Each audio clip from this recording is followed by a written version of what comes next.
వృక్షో రక్షతి రక్షిత అన్న సూక్తిని అమలుపరుస్తున్నాడు రావణుడు. అంత దుర్మార్గుడు కూడా చూడండి గమ్మత్తు, వాడు చాలా జాగ్రత్తగా రక్షిస్తున్నట్టండి.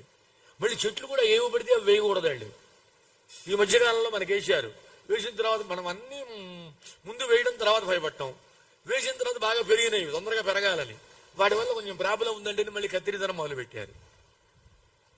కొన్ని చెట్లు ఏపుగా వస్తాయి, కానీ వాటికి వచ్చినటువంటి పువ్వుల వల్ల కానీ కాయల వల్ల కానీ ఏమవుతుంది, వాటి గాలి పీలిస్తే మనకు ప్రమాదం. తర్వాత అర్థమవుతుంది, అయ్యో పొరపాటు పడ్డామని మొత్తం అన్ని నరిగేయడం, మళ్ళీ వేరేవి పెడుతూ ఉంటాం. నువ్వు కొత్తవి ఎందుకు తీసుకురావడం, పాతవి తీసుకురా. చక్కగా పొగడ చెట్లు ఉన్నాయి, ఎంత గుబురుగా ఉంటాయండి, బ్రహ్మాండంగా ఉంటాయిగా. ఆ కాయల వల్ల పక్షులకు ఉపయోగం ఉంది. అందువల్ల చెట్లు చాలా ప్రధానం.